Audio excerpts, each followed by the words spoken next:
How's it going, everyone? It's Milwaukee coming back at you once again, and today we're going to be discussing Green Lantern Rise of the Third Army crossover event. Let's get into it. Got a little bit of a prologue here, starting off with Green Lantern Annual Number 1, where the Guardians supercharge Black Hand in order to defeat Hal and Sinestro, and then they go on to create the first soldier in the Third Army. Now, the Third Army, you may be wondering, what is that? It's this alien-like figure that they could capture other people and take over their bodies and transform them into another soldier, and then they just proceed to spread throughout the galaxy, capturing everybody until they're stopped.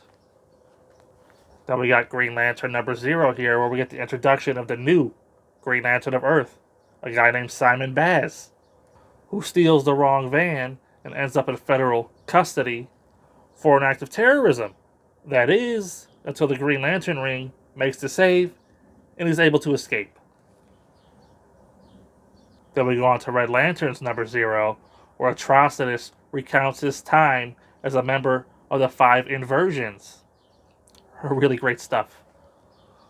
Then we go on to Green Lantern's New Guardians number 0, where we see Kyle Rayner teaming up with Carol Ferris as they search for Hal Jordan in the aftermath of his fight with the Black Hand.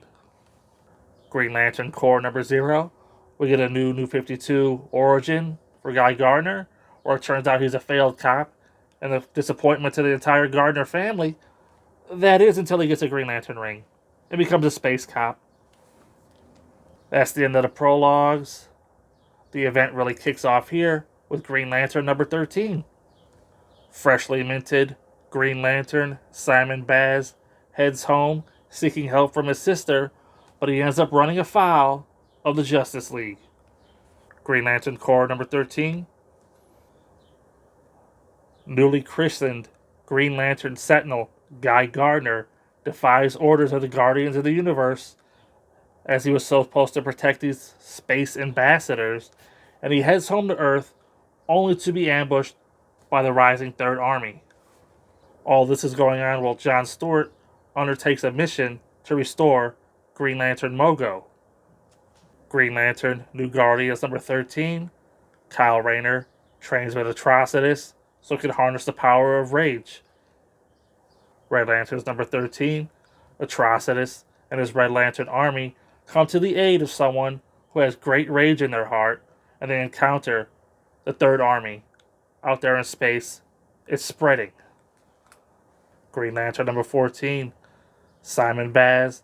He ends up evading the Justice League somehow, and we see that the Third Army is continuing to spread on Earth. Meanwhile, in this place called the Dead Zone, Hal and Sinestro, they're still alive, and they encounter somebody from their past.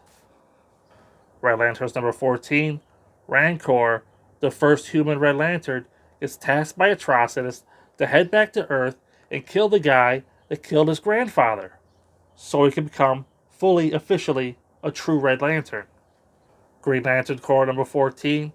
Guy Gardner, in a shocking turn, resigns from the Green Lantern Corps. Green Lantern New Guardians number 14.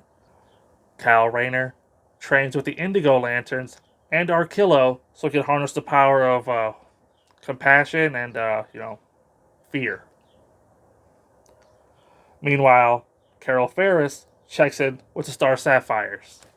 Green Lantern number 15, Simon Baz, finds out the mystery of who planted that bomb in that van that he stole just in time for the Third Army to show up. Green Lantern Corps number 15, Guy Gardner, ringless, out of the Green Lantern Corps, decides he's going to hit the streets of Baltimore, Batman style, but he ends up screwing up big time. Red Lanterns number 15, Atrocitus, digs up the Manhunters, the first army of the Guardians that wiped out Atrocitus' whole planet and his family.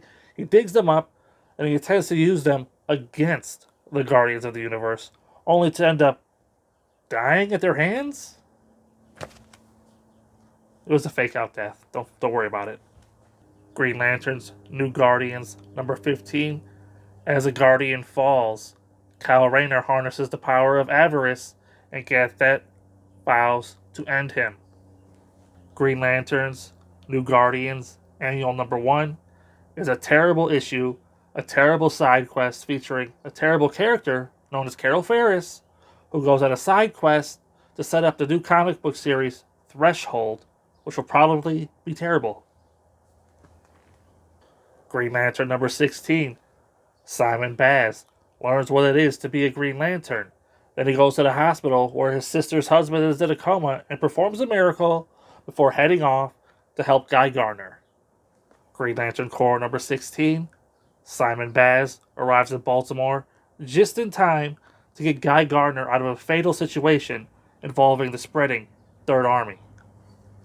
Green Lantern's New Guardians number 16, Kyle Rayner finally completes his mission to harness the power of all the Lantern Corps, and he says Ganthet running for his life. Green Lantern Corps Annual Number 1, it's the Battle of Oa all over again. Kyle Rayner and Guy Gardner lead the charge against the Guardians. Joined up with Atrocitus' Manhunters, the Guardians and their Third Army are against the ropes. As they siphon more and more power from the First Lantern, known as Volthoom, he ends up escaping. And of course, upon doing so, he vows to destroy and end the Guardians and all their corps. The event that brings a conclusion to the Geoff Johns era of Green Lantern, Wrath of the First Lantern, is next. As far as the Rise of the Third Army event is concerned, it really feels like a half event because it leads right into another event that's going to be the conclusion of everything. And as such, didn't really enjoy it all that much. You know, the best parts of the books were the Simon Baz origins. If you even like Simon Baz, I'm sort of on the fence about him. He's kind of interesting. You know, he's in the street racing. All of his constructs are like cars and stuff. That's cool. But there's this whole underlying thing of like, oh, he's, like a Muslim guy and living in the post 9/11 world. He's treated unfairly. So, please feel sorry for him and his family as he commits this act of terrorism. But it wasn't him, but it looks like it was him. And everybody thinks that it probably was him because of the way he looks. And, he's being, persecuted or whatever, treated unfairly by the U.S. government and all this stuff. And you're supposed to feel sorry for the guy, but you just don't. Or at least I don't. Whatever. And, so he ends up getting the ring, and he ends up performing that miracle, and then he goes on to team up with Guy Gardner and learn what it is to be a Green Lantern. And I guess as far as origins go, pretty good. Haven't read much of Simon Baz, because when I originally read this run, I only read the Geoff Johns issues, and I stopped at Green Lantern issue 20 coming up here once Geoff Johns left the book. So whatever Simon Baz goes on to do, from here, it's all new to me. So who knows? Maybe he turns out to be a hell of a character, or maybe he's just a footnote in Green Lantern history. Pretty bold move here on Jeff's part to introduce a new Lantern in the 11th hour, closing out his landmark run on the title. But like I said, your mileage may vary with the character. Maybe you really like him. Maybe you identify with him. I particularly don't. I feel like he could be better designed. I mean, if he wants to shake that whole terrorist look, then why does he wear that balaclava-style mask? Why does he carry a gun? He's the only Green Lantern to carry a gun. You get like all this terrorist iconography or whatever the word is, and we're supposed to, not look at him that way, But like I said, he could evolve into a great character. It's just right now, you read the book and you're like, man, I'd rather really be reading about Sinestro and Hal Jordan right here before Geoff Johns ends his run. But, I can somewhat get it. Geoff Johns, he's trying to leave his stamp on the Green Lantern title, and every time Simon Baz shows up in the book, I bet you he gets paid a royalty. Isn't that how it works? It'll say, Simon Baz, created by Geoff Johns. So, we'll see what happens with that. The Guy Gardner plotline was also pretty interesting. He gets this ultimate, title, Green Lantern Sentinel or whatever. And then he goes on to Guy Gardner himself by defying the Guardians. And then he has to, relinquish his ring. The Guardians trick him into relinquishing the ring, so they get another Earthman Green Lantern out of the way, so they could have their third army come up and take over the entire universe and strip the universe of emotion. Because these third army soldiers, they're emotionless. They just do what the Guardians say, and that's what they want. They want to get rid of the Lantern Corps so they can have ultimate control. And Guy Gardner going back home to Baltimore, and with it being tied into the Zero issue of Green Lantern Corps, the new origin for Guy Gardner, I thought that was pretty neat there. Because at first I was like, what is this random Green Lantern Corps issue 0? But it ties back in nicely. And seeing Guy Gardner hit the streets as this Batman-like figure, it's like, of course, what else was he gonna do, right? And seeing him stumble into this big police investigation that involves his family, and he really steps in it, and pretty good storytelling. But of course, I'm pretty sure those are, I want to say they're Pete Tomasi issues, but they could have been Tony B. Dar. Now that I'm thinking about it, it's hard to keep track in these big crossover events who's writing what book. But either way, one of the stronger plot lines. Unlike John Stewart and his whole plot line with him and Fatality going to restore Mogo, because, of course, if you hadn't heard, John Stewart in the War of the Green Lanterns event, he ended up killing Mogo for the greater good, and it's just been tearing him up inside ever since. But now he's getting this opportunity to redeem himself. He's going to bring the pieces of Mogo back together. Will they reform? I don't know. We're going to wait till right after the first Lantern for that plot line to continue. But I'm just over John Stewart at this point. I'm tired of this sorry sap shit. What can I say? The Kyle Rayner storyline wouldn't be so bad if it wasn't so obvious, right? You find out in the prologue issue that he's teaming up with Carol Ferris, and his whole mission is to go around to all the Green Lantern Corps so he can harness their powers into his one green ring, and he becomes the White Lantern here at the end of the Rise of the Third Army. And he's going to probably be the key to defeating the Guardians and stuff. But it was just so obvious and just so painful because Carol Ferris, I like her as Hal's girlfriend or his love interest or whatever, which is on the ground running Ferris Air. But I just can't take her seriously as a Star Sapphire. Can't do it. Never have. Never will. And she's at her most insufferable in this run. Now you can say that's because she's looking for Hal, who's presumed dead, but she doesn't believe it.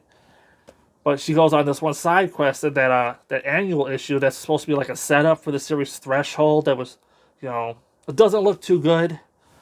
Based off the annual issue that's tied in here, shoved in here to this event so people would actually read it.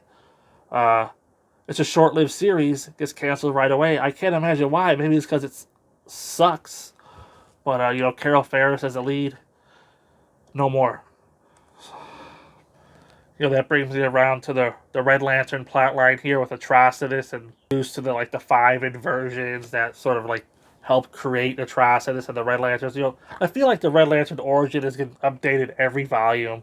It's kind of hard to keep up with, what happened when and what's real and what's not, and all that stuff because they keep adding to it. And these 5 inversions, Atrocitus killed them, but they're really still alive in the core of the planet, and they're siphoning all the energy from the Red Lantern.